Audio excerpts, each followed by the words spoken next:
Good morning बच्चों। BA second year economics के paper भारतीय आर्थिक चिंतन में गत कक्षा में हमने नेहरू जी के लोकतांत्रिक समाजवाद और अर्थशास्त्र के उद्देश्य के संदर्भ में अध्ययन किया। आज हम नेहरू जी के आर्थिक नियोजन संबंधी विचारों पर चर्चा करेंगे।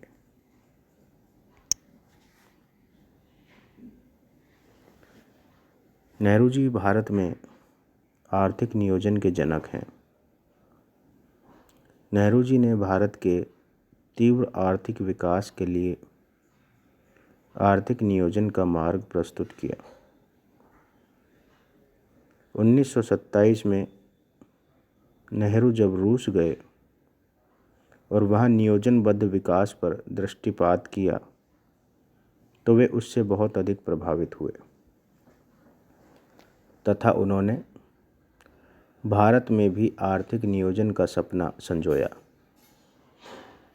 नेहरू इस संदर्भ में बहुत अधिक भाग्यशाली भी रहे, क्योंकि देश में जब पहली बार राष्ट्र के पुनरुत्थान के लिए नियोजनबद्ध विकास की बात भारतीय राष्ट्रीय कांग्रेस में आई और तदनुसार राष्ट्रीय नियोजन समिति का गठन 1938 में हुआ, तब नेहरू को उस समिति का अध्यक्ष बनाया गया। नेहरू जी 1938 से पूर्व ही आर्थिक नियोजन की बात कह चुके थे। राष्ट्रीय नियोजन समिति के अध्यक्ष के रूप में नेहरू जी की भूमिका को कभी भुलाया नहीं जा सकता। समिति की रिपोर्ट भारत में आर्थिक नियोजन का आधार सिद्ध हुई। राष्ट्रीय नियोजन समिति ने भारतीय अर्थव्यवस्था के प्रत्येक क्षेत्र में विशद जानकारी एकत्र की तथा प्रत्येक क्षेत्र के विकास के लिए सुझाव प्रस्तुत किए। इस प्रकार स्वाधीनता प्राप्ति के पूर्व नेहरू ने प्राप्त अवसर का पूर्ण सदुपयोग किया। इस अवसर के साथ न्याय किया तथा इसे भारत में आर्थिक नियोजन की मजबूत आधारशिला के रूप में प्रस्तुत किया। 15 अगस्त 1947 को भारत स्वतंत्र हुआ और स्वाधीन भारत के प्रथम प्रधानमंत्री बने जवाहरलाल नेहरू जी। नेहरू ने प्रधानमंत्री के रूप में भारत में आर्थिक नियोजन के अपने सपने को मार्च 1950 में योजना आयोग की स्थापना के रूप में कदम उठाकर साकार रूप में परिणत किया। यह ज्ञातव्य है कि योजना आयोग का अध्यक्ष प्रधानमंत्री होता रहा है। नेहरू जी योजना आयोग के अध्यक्ष रहे। भारत में आर्थिक नियोजन विभिन्न प्रतियोगी उद्देश्यों के मध्य संतुलन स्थापित करता है। ये उद्देश्य सिंचाई एवं विद्युत परियोजनाओं, खाद्यान्न एवं उपभोग वस्तुओं के उत्पादन, परिवहन, आधारभूत उद्योग जैसे लोहा इस्पात उद्योग, भारी रसायन उद्योग, भारी विद्युत संबंधी उद्योग व रक्षा उद्योग आदि के विकास के रूप में परिलक्षित होते हैं। समग्र रूप में आर्थिक नियोजन दोहरे उद्देश्यों, राष्ट्रीय आय में पर्याप्त वृद्धि व आय व धन की असमानता में कमी की प्राप्ति के रूप में व्यक्त किया जा सकता है। यदि एक वाक्य में आर्थिक नियोजन के उद्देश्य को प्रस्तुत करना चाहें तो वह है सामाजिक न्याय के साथ आर्थिक विकास। नेहरू जी की राज्य नियोजन में दृढ़ आस्था थी। नेहरू ने अपनी यह भली भांति समझ लिया कि राष्ट्र की स्वतंत्रता किस प्रकार भारी उद्योगों व शक्ति संसाधनों पर आधारित है। स्वतंत्र भारत किस प्रकार विश्व की तकनीकी दौड़ में शामिल हो सकता है। यह नियोजित विकास न केवल भारत की आर्थिक स्वतंत्रता के लिए बल्कि भारतीय संस्कृति के आधुनिक विश्व के साथ जो अंतराल है उसे दूर करने के लिए भी आवश्यक है। नेहरू का यह सोचना था कि नियोजित औद्योगिक विकास के क्रियात्मक स्वरूप तथा समाजवादी नियंत्रण के अभाव में लक्ष्य की प्राप्ति असंभव है।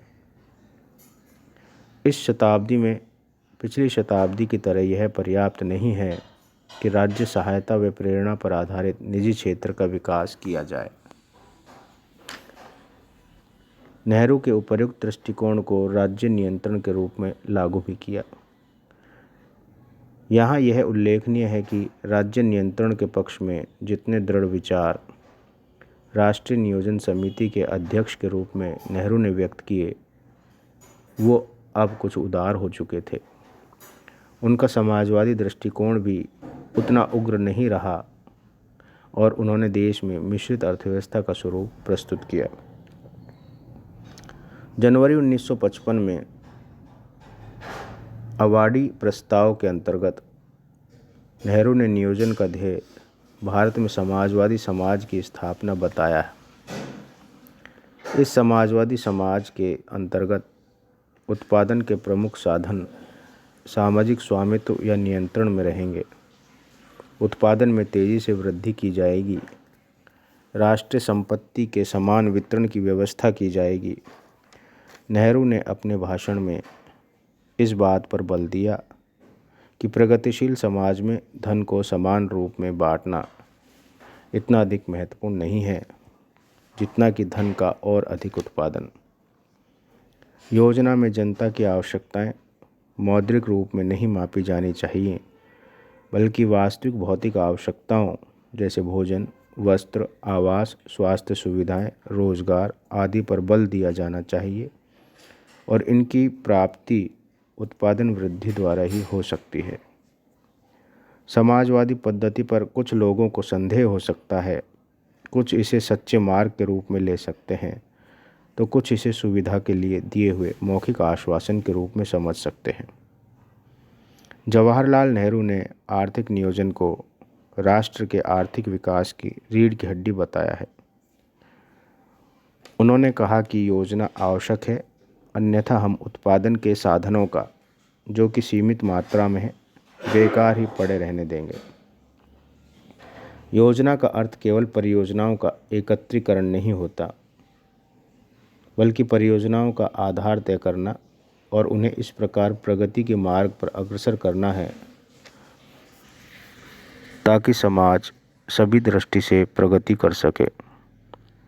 हमारे देश में गरीबी की भयावह समस्या है।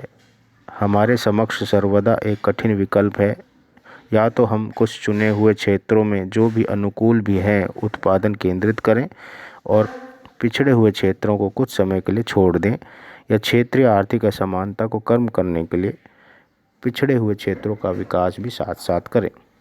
एक संतुलन का मार्ग अपनाया गया है तथा समेकित राष्ट्रीय योजना प्रस्तुत की गई है। एक राष्ट्रीय योजना में किसी भी प्रकार की कठोरता नहीं होनी चाहिए। ये किसी भी हठ धर्मिता पर आधारित नहीं होनी चाहिए, अपितु वर्तमान तथ्यों को ध्यान में रखकर होने चाहिए। यह हो सकता है और आज के दिन जैसा मैं सोचता हूँ बहुत से क्षेत्रों में निजी उपक्रमों को प्रोत्साहन दिया जाना चाहिए। इन निजी उपक्रमों को राष्ट्रीय योजना में सम्मिलित करते हुए इन पर आवश्यक नियंत्रण भी लगाए जाने चाहिए। नेहरू ने एक सामान्य आदमी को सामाजिक न्याय प्रदान करने की दृष्टि से नियोजन को बहुत अधिक महत्व दिया है।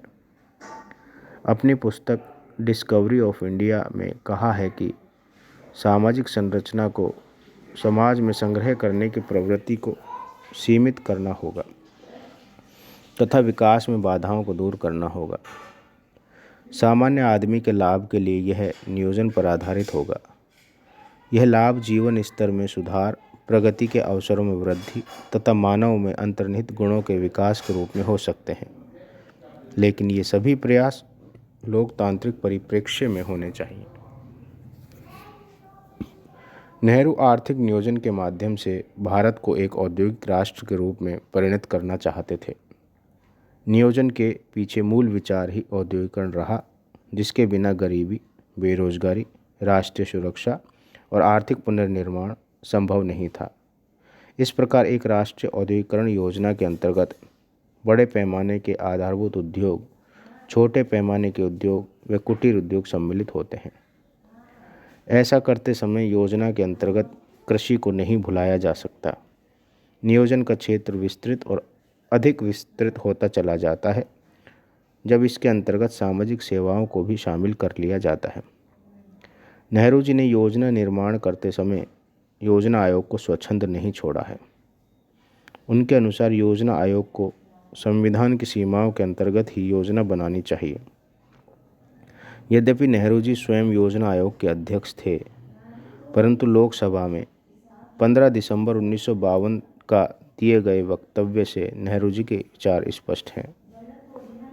उनके अनुसार हम लोग एक लोकतांत्रिक ढांचे में काम कर रहे हैं जिसे हमने खुद चुना है और जो हमारे संविधान में और संसद में निहित है। यह स्वाभाविक है कि हमारा आयोजन देश की व्यवस्था के अनुकूल होना चाहिए, लेकिन योजना आयोग को यह हक नहीं है कि वह कोई ऐसा कार्यक्रम बनाए जिसका हमारे संविधान या व्यवस्था से जिसके अधीन हम काम कर रहे हैं कोई वास्ता ही ना हो। नेहरू जी ने भारत के नियोजन की बात जनतांत्रिक व्यवस्था के अंतर्गत प्रस्तुत की। अतः नेहरू जी द्वारा पल्लवित यह आर्थिक नियोजन जनतांत्रिक नियोजन कहलाता है। हमारे देश में योजना आयोग कोई सर्वशक्ति संपन्न संस्था नहीं रही। यद्यपि योजना आयोग का अध्यक्ष पद प्रधानमंत्री होता है, तथापि योजना आयोग योजना का निर्माण करता रहा और अंत में योजना के क्रियान्वयन के लिए संसद के पटल पर रखा जाता है। योजना का क्रियान्वयन केंद्र और राज्य सरकारों द्वारा किया जाता है। नेहरू जी ने योजना की समय अवधि को लेकर यह मत व्यक्त किया कि योजना दीर्घकालिक एवं अल्पकालिक दोनों ही प्रकार की होनी चाहिए। दीर्घकालिक लक्ष्य अल्पकालिक योजनाओं से प्राप्त किए जाएं।